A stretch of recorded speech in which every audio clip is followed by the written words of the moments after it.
Nunca pensé que el hombre al que le entregué mi confianza, mi amor y mi vida entera, sería el mismo que me traicionaría de la manera más despiadada posible. Yo llegué a Estados Unidos llena de sueños, con esa mezcla de miedo y esperanza que solo quien ha dejado su tierra puede entender. Soy mexicana, nacida en un pequeño pueblo de Michoacán, donde la pobreza nos abrazaba a todos como una cadena invisible. Mi infancia estuvo marcada por la falta de oportunidades, pero también por la fortaleza de mi madre, quien me enseñó a no rendirme jamás. A los 23 años conocí a Javier, mi esposo. Él ya vivía en Estados Unidos, tenía papeles y viajaba de vez en cuando a México para visitar a su familia. Yo lo vi por primera vez en una fiesta patronal. Me deslumbró su manera de hablar, su seguridad, su promesa de un futuro distinto. Me repetía una y otra vez: contigo quiero formar una familia. Vas a vivir como una reina, ya no vas a sufrir. Yo, ingenua, creí cada palabra. En menos de un año nos casamos y poco después él me llevó con él a California.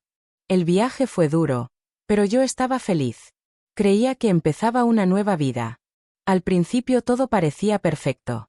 Rentamos un pequeño departamento, Javier trabajaba en construcción y yo limpiaba casas.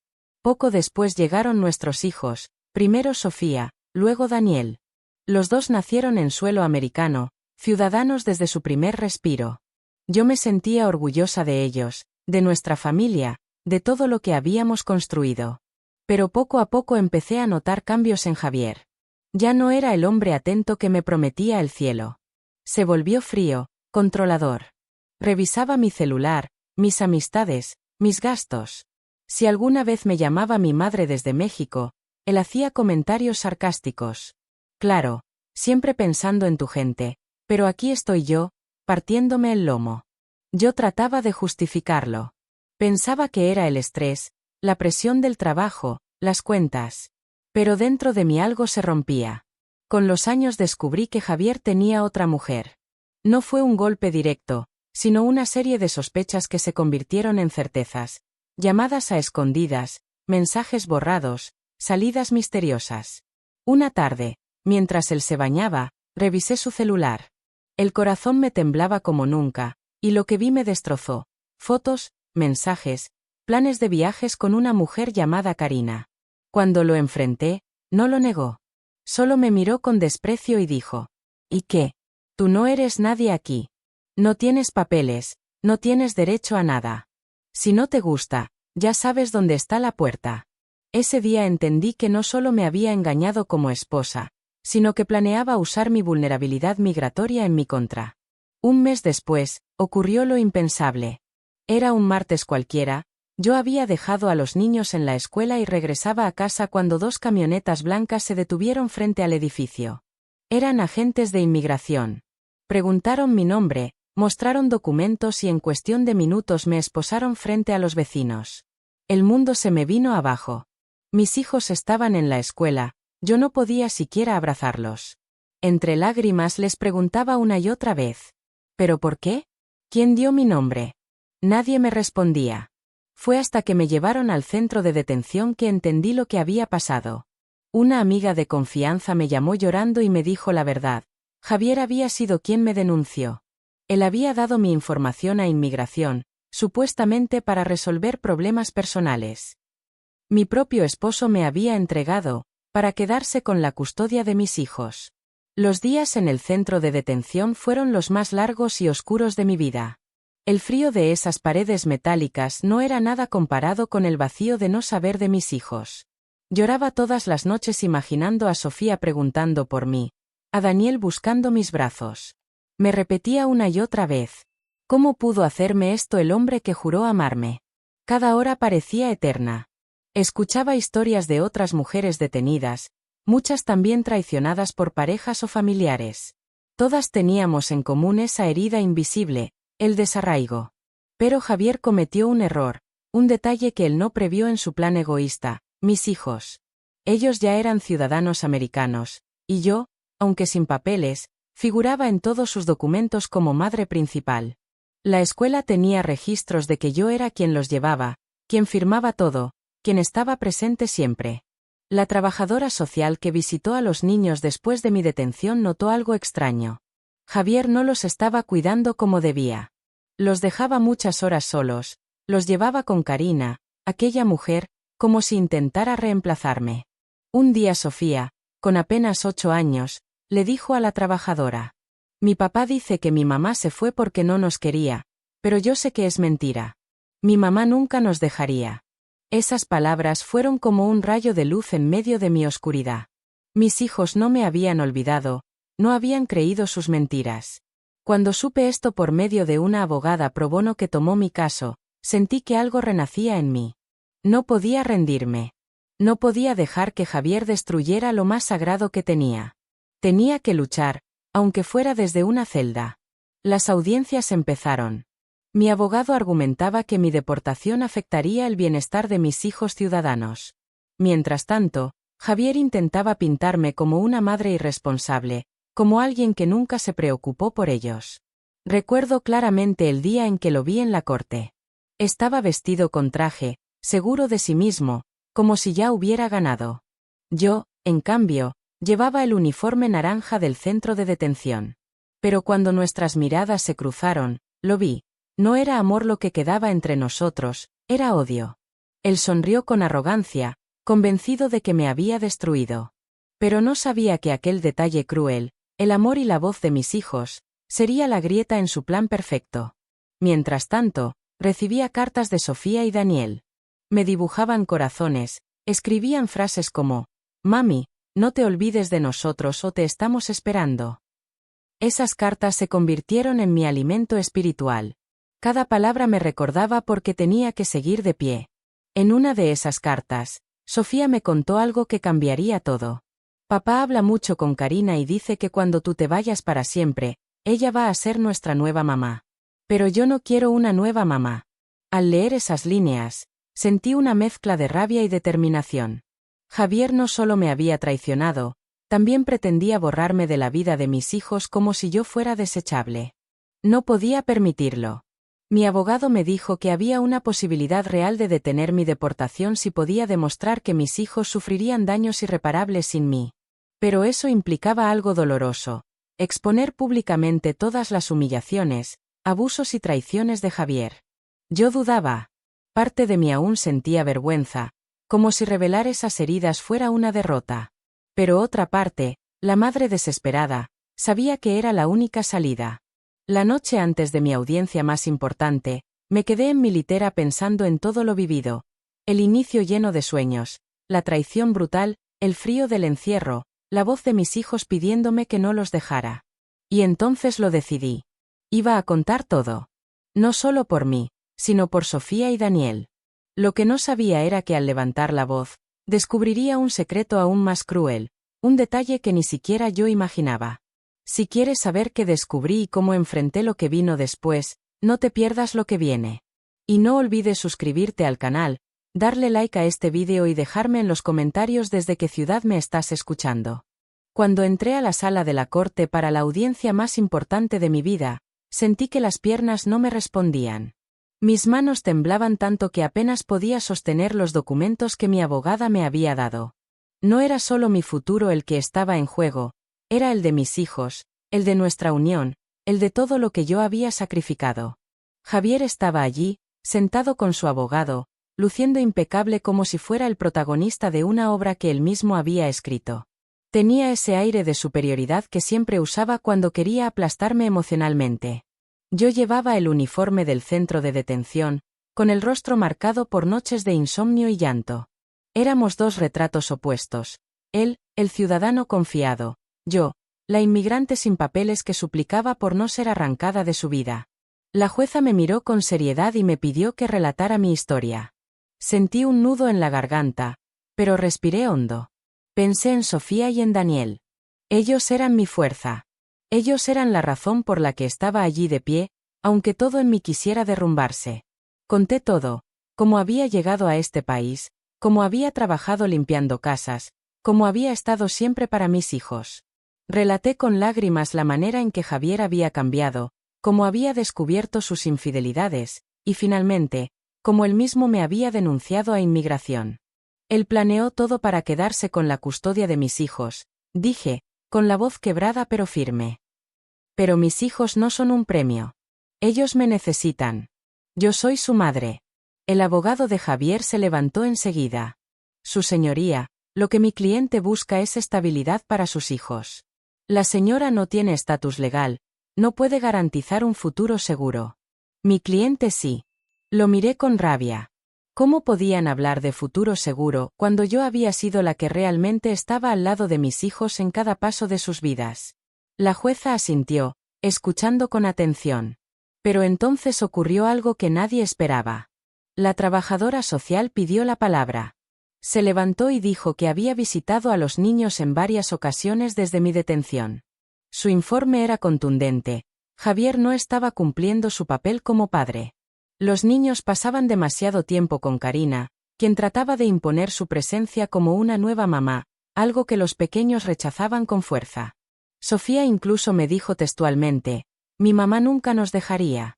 «Mi papá está mintiendo», expresó la trabajadora social frente a todos. Javier bajó la mirada unos segundos, incómodo. Yo, en cambio, sentí un calor en el pecho. Mis hijos estaban conmigo, aún desde la distancia. Pero el verdadero golpe llegaría después. Mi abogada, con voz firme, pidió introducir una evidencia. Yo no sabía de qué se trataba. Ella abrió un sobre y sacó unas copias de mensajes de texto. Eran conversaciones entre Javier y Karina. La sangre se me heló al escuchar que los leían en voz alta. En esos mensajes, Javier no solo hablaba de mí con desprecio, sino que planeaba algo aún peor. Decía frases como: «Ya casi me libro de ella, y los niños serán nuestros. Cuando la deporten, no volverá a verlos jamás. Y lo más cruel: no me importa si lloran, con el tiempo se acostumbrarán. Lo importante es que estén conmigo y contigo». El silencio en la sala era sepulcral. Yo sentía que me arrancaban el corazón al escuchar esas palabras, pero al mismo tiempo, su propia maldad estaba quedando expuesta. La jueza lo miró directamente y le preguntó si esas conversaciones eran suyas. Javier tartamudeó, intentó justificarse, dijo que estaban fuera de contexto. Pero ya era tarde. El veneno de sus intenciones estaba escrito en blanco y negro. En ese momento entendí el detalle cruel que él había olvidado, su propia arrogancia. Creyó que podía usar la ley para destruirme, pero sus palabras lo estaban condenando. Después de la audiencia, mientras me llevaban de regreso al centro de detención, me derrumbé en la camioneta. Lloraba en silencio, no solo de dolor, sino de alivio. Por primera vez en mucho tiempo, sentía que había una pequeña luz al final del túnel. Los días siguientes fueron intensos. La abogada me explicó que teníamos una oportunidad real de frenar mi deportación basándonos en el bienestar de mis hijos. Me habló de algo llamado cancellation of removal, un recurso legal para ciertos casos excepcionales. No era fácil, pero era posible. Yo me aferré a esa esperanza como quien se agarra a un pedazo de madera en medio del naufragio. Cada día seguía recibiendo cartas de mis hijos. Cada dibujo era un recordatorio de que no podía rendirme. Un viernes recibí una noticia que me cambió la vida. La jueza había concedido una audiencia especial para escuchar el testimonio directo de Sofía y Daniel. Yo no quería que ellos pasaran por ese dolor, pero mi abogada me explicó que era necesario. Recuerdo el día en que los vi entrar a la sala de la corte. Mis manos sudaban, mis ojos se llenaron de lágrimas. Sofía, con apenas 8 años, caminaba con valentía, tomada de la mano de su hermano menor. Daniel, de 6, estaba nervioso, pero al verme sonrió tímidamente. La jueza les habló con dulzura y les preguntó cómo se sentían. Sofía, con una madurez que me sorprendió, dijo: «Yo quiero estar con mi mamá. Ella siempre está conmigo. Me ayuda con la tarea, me cuida cuando estoy enferma. Mi papá siempre está con Karina y ella quiere que le digamos mamá, pero yo no quiero. Yo ya tengo mamá». Daniel, entre sollozos, agregó: «Yo extraño dormir con mi mami. Quiero que regrese a casa». No hubo corazón en esa sala que no se quebrara. Incluso el abogado de Javier parecía incómodo. Yo lloraba en silencio, tratando de no hacer ruido, mientras veía a mis hijos defender con inocencia el lazo más puro que existe, el amor de una madre. Después de eso, Javier explotó. Lo vi perder la compostura frente a todos. Se levantó y empezó a gritar que yo había manipulado a los niños, que todo era un teatro. La jueza tuvo que pedirle que se calmara y hasta amenazó con sacarlo de la sala si seguía alterado.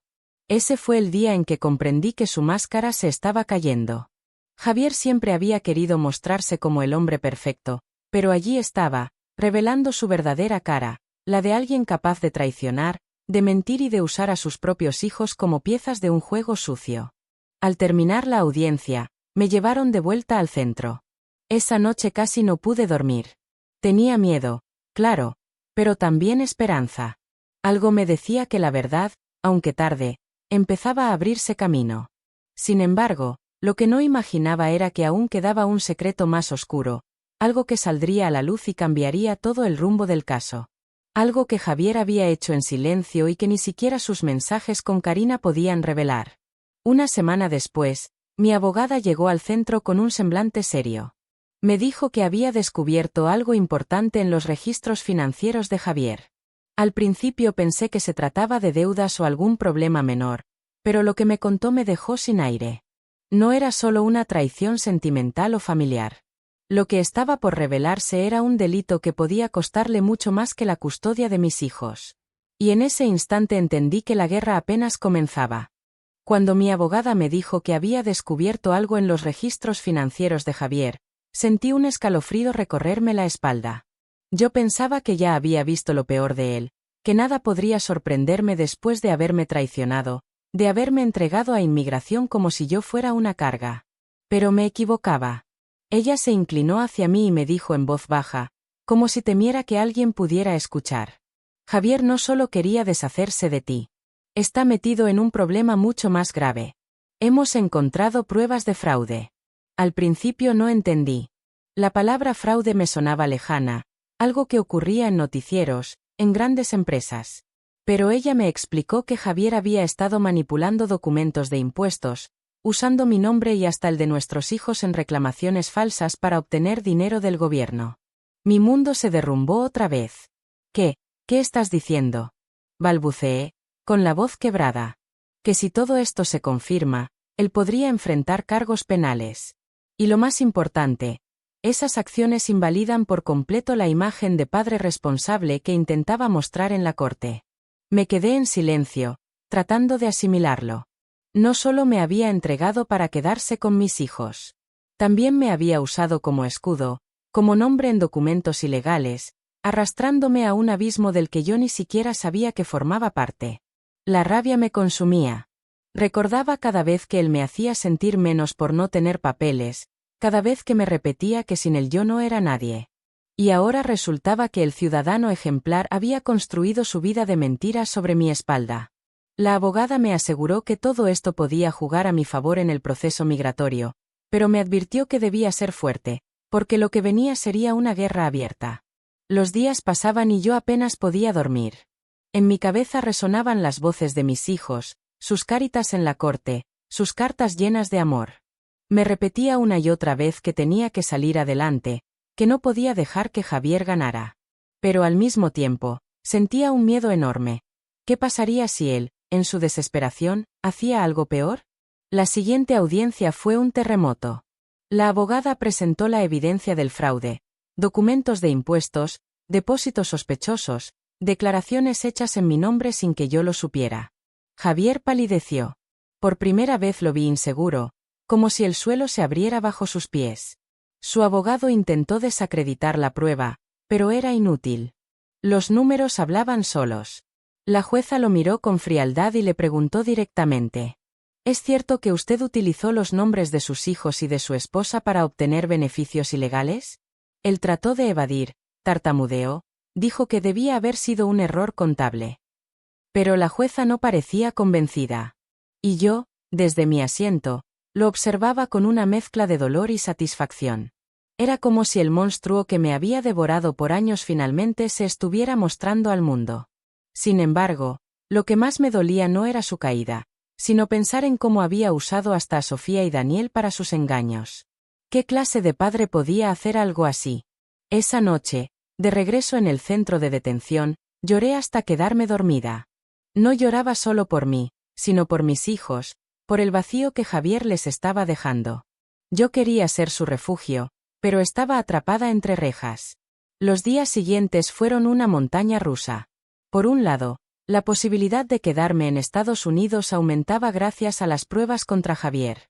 Por otro, mi corazón estaba destrozado, porque sabía que mis hijos estaban en medio de una tormenta que no merecían. Una tarde recibí una carta diferente. No venía de mis hijos, sino de una vecina que siempre había sido cercana a mí. Me contó que Sofía había tenido una crisis en la escuela, que se había puesto a llorar en medio de la clase diciendo: «Tengo miedo de que mi mamá nunca regrese». Esa frase me atravesó como un cuchillo. Yo debía mostrarme fuerte en la corte, pero en mi interior me sentía quebrada. Unos días después, la abogada vino con noticias nuevas. Me dijo que el caso se estaba inclinando a mi favor, que había grandes posibilidades de que la jueza me permitiera quedarme para no separar a los niños de su madre. Pero me advirtió: «Javier no se va a quedar de brazos cruzados. Prepárate para lo peor». Y tenía razón. En la siguiente audiencia, Javier intentó dar un giro desesperado. Sacó papeles y acusó que yo también había estado al tanto del fraude, que todo lo había hecho con mi consentimiento. Yo me quedé helada. Quiso arrastrarme con él, hundirme para salvarse. «Eso es mentira», grité, con lágrimas en los ojos. «Yo nunca firmé nada de eso. Yo no sabía nada». Mi abogada intervino y presentó pruebas de que en esas fechas yo ni siquiera tenía acceso a las cuentas bancarias ni al correo electrónico donde se enviaban los documentos. Poco a poco la mentira de Javier se derrumbaba frente a todos. La jueza guardó silencio unos segundos y luego dijo algo que nunca olvidaré: «Lo que veo aquí no es a una mujer irresponsable ni peligrosa. Veo a una madre que ha sido víctima de manipulación y abuso. Y veo a un padre que ha puesto sus propios intereses por encima del bienestar de sus hijos». Esas palabras fueron como un bálsamo en mi corazón herido. Por primera vez sentí que alguien en el sistema veía mi verdad. Sin embargo, la jueza no dio un veredicto final. Dijo que necesitaba revisar más documentación y que la decisión se tomaría en la próxima audiencia. Eso significaba más espera, más noches interminables en el centro de detención, más cartas con dibujos de corazones que eran lo único que me mantenía viva. Mientras tanto, Javier estaba cada vez más acorralado. La trabajadora social me contó que Karina ya no aparecía tan seguido. Al parecer, la relación se había fracturado. Y no me sorprendía. Cuando el barco se hunde, los que decían amarte son los primeros en huir. Un día recibí una carta inesperada. Era de Karina. Al principio dudé en abrirla, pero la curiosidad me ganó. Sus palabras me dejaron helada. «Perdóname. Yo no sabía hasta dónde llegaría todo esto. Pensé que él solo quería divorciarse de ti para empezar de nuevo conmigo, pero nunca imaginé que te entregaría a inmigración ni que usaría a tus hijos de esa manera. Me siento culpable, porque yo fui parte de todo, aunque no directamente.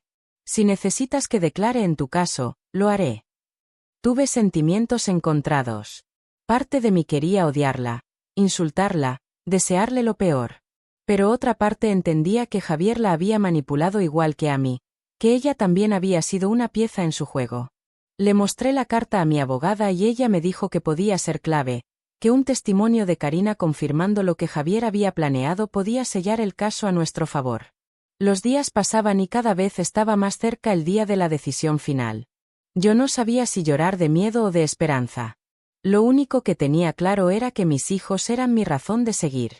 La noche antes de la audiencia definitiva, me arrodillé en mi litera y recé como nunca. Le pedí a Dios que me diera fuerzas, que me permitiera volver a abrazar a Sofía y Daniel, que no dejara que Javier ganara después de tanto dolor. No sabía qué me esperaba al día siguiente, pero sentía que todo se definiría de una vez por todas.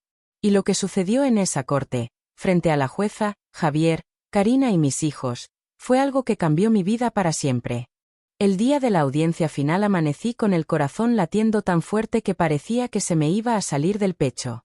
Apenas había dormido unas horas. Mis compañeras del centro de detención me habían dado ánimos, algunas hasta rezaron conmigo la noche anterior. Yo me repetía que no podía caer, que estaba a un paso de recuperar lo que más amaba en este mundo, a mis hijos. Cuando entré a la sala de la corte, lo primero que vi fue a Sofía y Daniel. Estaban sentados con una trabajadora social, y al verme me sonrieron tímidamente. Quise correr a abrazarlos, pero los guardias me lo impidieron. Aún así, ese pequeño gesto me llenó de fuerzas. Javier estaba al otro lado, con su abogado. Se veía tenso, más delgado, con ojeras profundas. Su arrogancia habitual parecía haberse desmoronado poco a poco. Y ahí estaba también Karina, citada para dar su testimonio. La miré y por un instante sentí una punzada en el corazón. Esa mujer había compartido la vida con él mientras yo me rompía trabajando por mis hijos. Pero también recordé su carta, sus palabras de arrepentimiento. La jueza abrió la sesión y dejó claro que esa sería la audiencia definitiva. Todos tendríamos la oportunidad de hablar antes de que ella tomara una decisión. Mi abogada comenzó con un resumen del caso, mi llegada a Estados Unidos, mis años de trabajo honesto, la crianza de mis hijos, la traición de Javier al denunciarme y las pruebas del fraude que había cometido usando nuestros nombres. Cada palabra me iba devolviendo un pedacito de dignidad. Luego fue el turno de Karina. Caminó nerviosa hasta el estrado. La jueza le pidió que hablara con la verdad. Karina bajó la mirada y dijo: «Yo me enamoré de Javier creyendo que él estaba separado, que su matrimonio con ella ya estaba roto. Con el tiempo, me di cuenta de que no era así. Vi cómo hablaba de entregar a su esposa a inmigración, cómo se burlaba diciendo que así tendría a los niños solo para él. Yo no participé en esa decisión, pero tampoco la detuve. Y eso me duele». Su voz se quebró. «Hoy quiero decir que ella siempre fue la madre de esos niños. Yo no tengo derecho a ocupar su lugar». Mis ojos se llenaron de lágrimas. Nunca pensé que escucharía esas palabras de su boca. Por un instante, sentí que tal vez el destino estaba empezando a devolverme un poco de justicia. Cuando llegó el turno de Javier, la sala se tensó. Se levantó y comenzó a hablar con un tono altivo, como intentando recuperar el control. «Su señoría, todo esto es un montaje. Mi esposa sabía de mis asuntos, incluso se benefició de ellos. Ahora quiere hacerse la víctima para evitar la deportación». Pero su voz temblaba, ya no tenía la seguridad de antes. La jueza lo interrumpió con frialdad. «Señor Javier, tenemos pruebas suficientes de que usted utilizó a su esposa e hijos en declaraciones fraudulentas. ¿Tiene algo más que decir en su defensa?». Él guardó silencio. Se le notaba derrotado, pero aún con esa mirada de odio hacia mí, como si lo peor que pudiera pasarle no fuera la cárcel, sino que yo lo desenmascarara. Finalmente, llegó mi turno. Me puse de pie y sentí que todo mi cuerpo temblaba. Respiré hondo y miré a la jueza directamente a los ojos. «No soy una criminal. Vine a este país a trabajar, a darle a mis hijos una vida mejor. Nunca he pedido lujos, solo he querido estar con ellos, criarlos, verlos crecer. He soportado humillaciones, abusos y traiciones. Y aún así, nunca me rendí, porque mi amor por Sofía y Daniel es más fuerte que cualquier golpe». Hice una pausa, luchando por no quebrarme. Él me entregó a inmigración para quedarse con mis hijos. Pero olvidó un detalle: el amor no se puede encerrar ni destruir con papeles. Ellos saben quién soy. Saben que siempre estaré para ellos. La sala quedó en silencio. Sentí que hasta el aire se detenía. La jueza pidió un receso para deliberar. Esos minutos fueron los más largos de mi vida. Miraba a mis hijos desde lejos y ellos me miraban a mí, con los ojos llenos de esperanza. Javier evitaba el contacto visual, movía las piernas sin parar. Cuando la jueza regresó, todos nos pusimos de pie. Yo apenas podía respirar. «He revisado cuidadosamente todas las pruebas y testimonios», comenzó diciendo. «Este no es un caso fácil, pero la decisión debe basarse en el interés superior de los niños». Miró a Sofía y Daniel, que se abrazaban entre sí. «Ellos necesitan a su madre. Y queda claro que la señora ha sido la figura principal en sus vidas, mientras que el señor Javier ha demostrado poner sus intereses por encima de su bienestar». Yo sentía que el corazón se me iba a salir del pecho. «Por lo tanto, concedo la cancelación de la deportación. La señora podrá permanecer en el país legalmente con sus hijos». Un grito ahogado salió de mi garganta. Lloré como nunca antes. Sofía y Daniel corrieron hacia mí, y esta vez los guardias me permitieron abrazarlos. Nos fundimos en un abrazo interminable, llorando los tres al mismo tiempo. Pero la jueza no había terminado. En cuanto al señor Javier, sus actos de fraude serán investigados por las autoridades correspondientes. Además, dado su comportamiento, la custodia completa de los niños queda en manos de la madre. La sala estalló en murmullos. Javier se levantó furioso, gritó que todo era injusto, que yo lo había manipulado. Los guardias tuvieron que detenerlo. En sus ojos vi odio, un odio tan profundo que me estremecí. Ese fue el día en que recuperé a mis hijos, el día en que sentí que la justicia, por fin, se inclinaba hacia mí. Pero también supe que Javier no se detendría tan fácilmente. Esa mirada me lo dejó claro. Él no estaba dispuesto a perder. Los días siguientes fueron un torbellino. Salí del centro de detención con mis hijos tomándome de la mano. La trabajadora social me ayudó a encontrar un refugio temporal mientras resolvía mi situación migratoria. Todo parecía ir tomando un rumbo nuevo, más esperanzador. Pero una parte de mí no lograba estar en paz. Sabía de lo que Javier era capaz. Lo había visto mentir, traicionar, manipular. Y ahora, arrinconado, no tenía nada que perder. Una noche, mientras acomodaba a Sofía y Daniel para dormir, recibí una llamada extraña en mi celular. Contesté y al otro lado de la línea escuché una voz que reconocí al instante, la de Javier. «¿Crees que ganaste?», me dijo, con un tono frío y lleno de veneno. «Pero esto no termina aquí.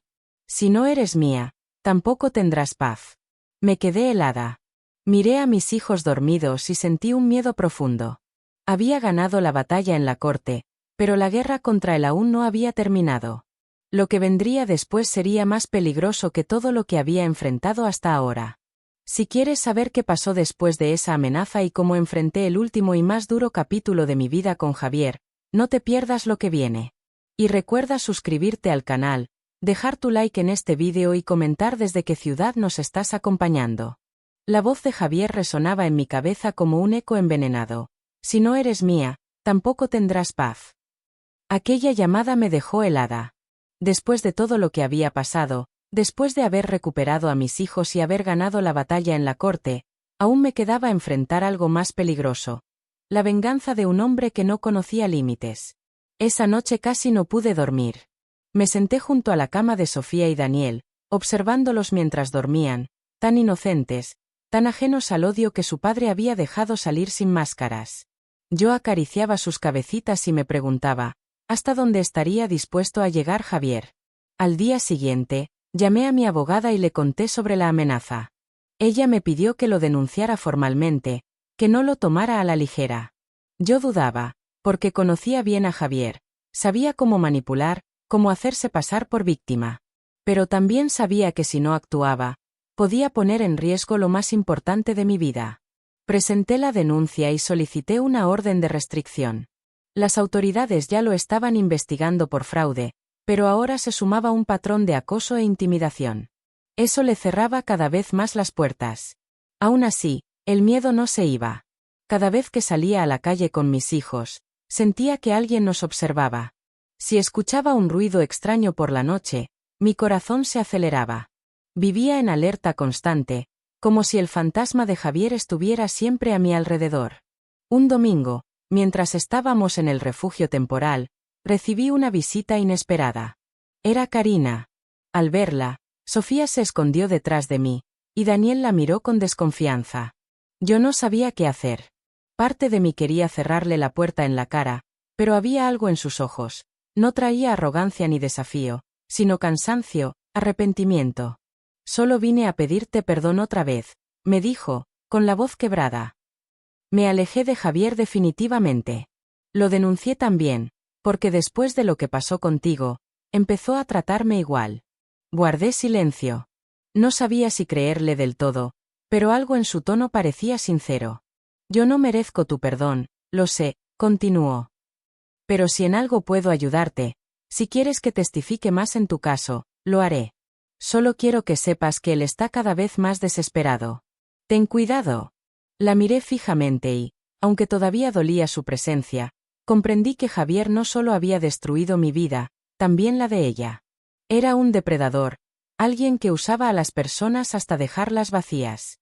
Los días se convirtieron en semanas. Poco a poco intentaba reconstruir una rutina con mis hijos. Los llevaba a la escuela, los ayudaba con la tarea, cocinábamos juntos. Sofía me decía constantemente: «Mami, ahora sí vamos a estar siempre juntas, ¿verdad?». Y yo la abrazaba fuerte, respondiendo: «Sí, mi amor. Nadie nos va a separar nunca más». Pero por dentro, el miedo seguía vivo.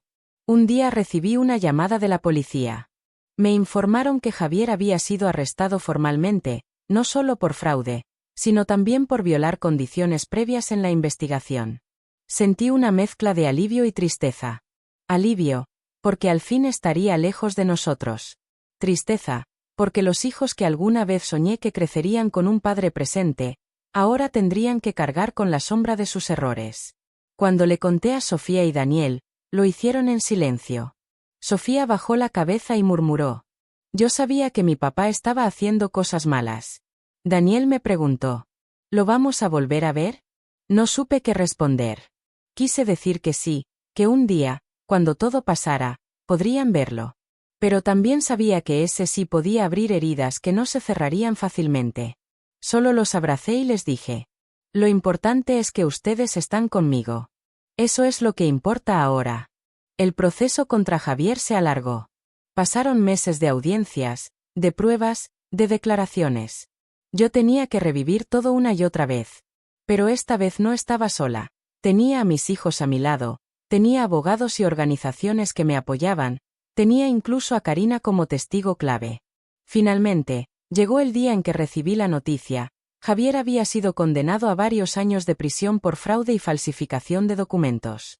La jueza dejó claro que sus acciones habían puesto en riesgo no solo a mí, sino también a sus propios hijos. Cuando escuché el veredicto, no sentí alegría. Sentí un vacío. Ese hombre al que alguna vez amé, el padre de mis hijos, se había convertido en un extraño al que ahora veía tras las rejas.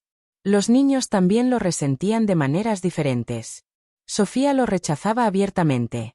No quería hablar de él. Decía que para ella ya no existía. Daniel, en cambio, guardaba un dolor silencioso.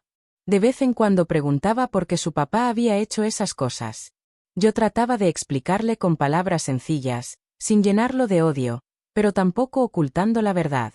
Poco a poco, nuestras vidas comenzaron a sanar. Yo conseguí un permiso de trabajo, empecé a limpiar casas otra vez, y con la ayuda de algunos vecinos, logré rentar un pequeño apartamento para mí y mis hijos. No era lujoso, pero era nuestro. Un lugar donde podíamos reír, llorar y soñar sin miedo. Una noche, mientras cenábamos juntos, Sofía me miró y dijo: «Mami, eres la persona más valiente que conozco». Esas palabras me hicieron llorar. No porque me sintiera valiente, sino porque entendí que todo lo que había soportado, cada lágrima, cada humillación, cada golpe del destino, había valido la pena por escuchar eso de su boca. Hoy, mientras cuento mi historia, sé que llevo cicatrices que nunca desaparecerán. Fui traicionada por el hombre que juró amarme. Fui entregada como si mi vida no valiera nada. Fui humillada y encerrada. Pero también fui rescatada por el amor de mis hijos, por sus voces que nunca dejaron de llamarme, por la fuerza que nunca imaginé tener. Javier pensó que podía destruirme, que podía arrancarme de la vida de Sofía y Daniel. Pero olvidó el detalle más cruel: que el amor de una madre es indestructible. Él hoy enfrenta su destino tras las rejas. Yo, en cambio, camino libre, de la mano de mis hijos, construyendo un futuro que algún día soñé y que ahora, poco a poco, se vuelve real. Mi historia no es solo mía. Es la de miles de mujeres que han sido traicionadas, usadas y abandonadas. Pero también es un testimonio de que, incluso en la oscuridad más profunda, siempre hay una luz que nos guía. Si tú que me escuchas estás pasando por algo parecido, quiero que sepas algo: no estás sola. Tu voz importa, tu dolor es real, y tu fuerza puede sorprenderte. Yo sobreviví a la traición más cruel, y aquí estoy, de pie. No porque sea más fuerte que nadie, sino porque nunca dejé de creer en el amor de mis hijos. Y ese amor fue, es y será siempre mi victoria. Gracias por acompañarme en esta historia hasta el final. Si te conmovió, suscríbete al canal, deja tu like y cuéntame en los comentarios desde qué ciudad me estás escuchando. Tu apoyo hace que más personas conozcan estas historias de vida y esperanza.